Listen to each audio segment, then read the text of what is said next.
Your mind and your ego love to play tricks on you. A negative thought might feel so real, especially if it's something that you've told yourself a million times and that you've felt the need to loop over a million times. That doesn't mean it's actually based in reality. If something is truly aligned with your higher self, you will feel that expansion. You will feel that sense of peace and security. And my love, today we're going to talk about 3 mindset shifts so that you can actually tell what is real and what isn't. Mindset shift number 1. Emotion follows action, not the other way around. And so you need to realize that there is this barrier, this emotion or this fear, these thoughts that are a barrier towards what you actually want to do. So if the end goal is you being someone who is happy and confident, you can't actually do that because you're trying to keep yourself comfortable. You're trying to hold on to this identity that your ego has created for you so desperately. But all of that is not real. You are allowed to create a new identity for yourself through action. You're allowed to tell your ego, hey, this isn't actually real, and your emotions will follow your actions. And please, keep in mind, this process isn't easy. This is something that you have probably been holding on to this identity of yourself for so long that any threat or change to that might feel like you're faking it. It might feel like this isn't actually real or going to happen. But instead of taking those thoughts as truth, you need to recognize them for what they are, which is just a normal part of the process. Everyone who has become happy or successful or cured their anxiety or depression just by using their minds, they have gone through that exact same process. I have thoughts like that all the time, but you are more powerful than that. Please understand you're not alone in this process. Whatever you believe in, God, the universe, ask them for support and strength.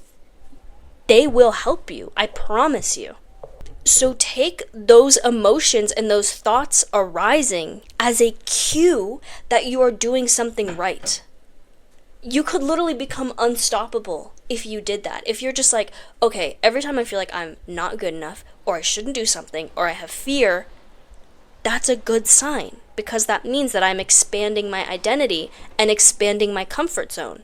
I don't know if you guys can hear the wind, but it is so loud right now.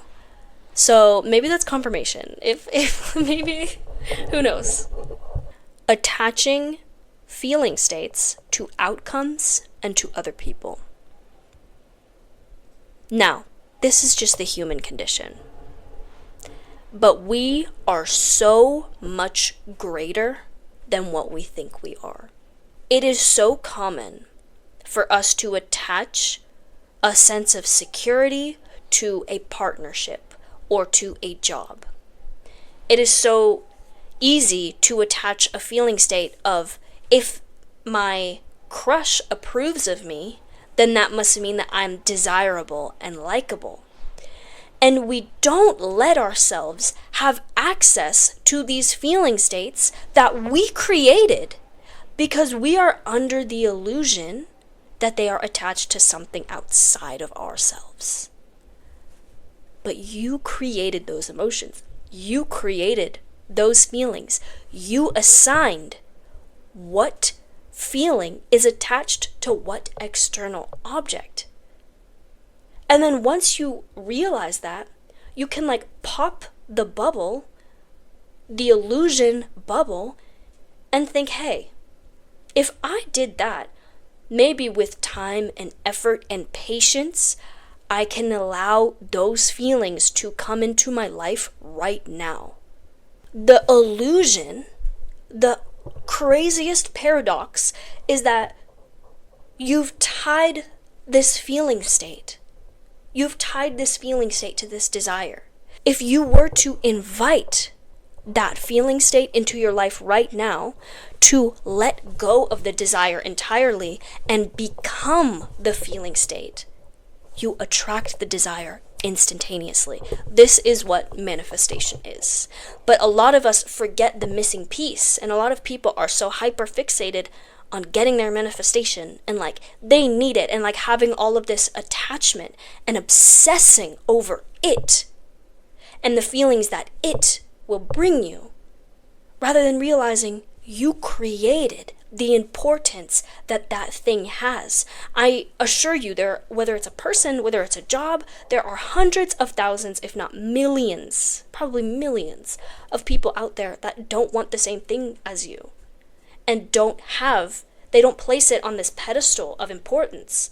Therefore, they don't have all of those blockages and all of the shame and anxiety around it.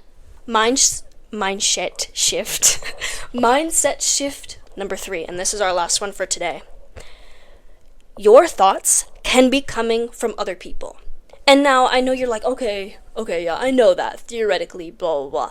The people that we choose to spend our time with, whether it's online, whether it's in person, whether it's at the workplace or in school, you can pick up on their energy. And I'm not only talking from a psychological lens, like seeing their behavior and like the mirror effect, like your mirror neurons are firing, and so you start doing the same thing that they do, right? From a spiritual lens, if someone is heavy and they carry that darkness and you don't know how to protect yourself or how to clear that, you will pick up on that. I assure you 1,000 times you will pick up on that. I was so extremely in this dark place a few years ago, and all of my friends had really bad depression. Some of them were actually very.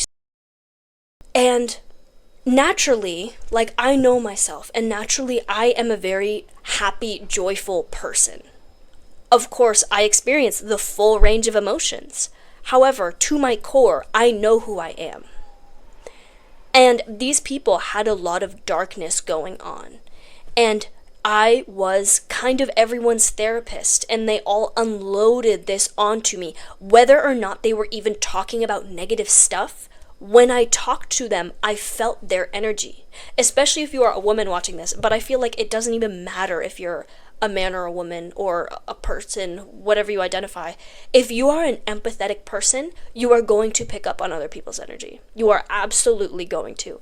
And if you don't have a method for clearing that, for actually, number 1, recognizing that you can, and recognizing that all of your thoughts might not be yours. Second, having a method for clearing it, whether that is a spiritual ritual. I actually talk about a really powerful spiritual ritual that has helped me so much in the 14-day energy shift that is linked in my bio if you are interested, of like the step-by-step of how to like cut the cords of other people's energy. And also realizing how to shift other people's energy and create that into something that you want. This is what alchemy. This is what alchemy is. And this is also like a very powerful tool of being able to take energy, even if it's dark, and transmute it into something that is powerful, something that benefits you. That's it. That is it for today. And so if you want like a physical workbook and journaling prompts that apply to everything that was said in this video, check out, again, the 14-day energy shift in the bio. And yeah, that is it for today. My name's Emma, and I love you so much. If you've made it this far, comment down below because I would love to hear from you. Mwah, mwah. I'm sending you so much light and love and good vibes because you deserve it. You really do.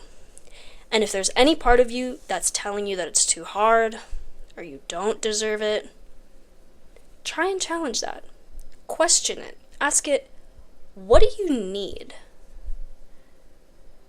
Yeah, just a little thought experiment. Mwah. Bye.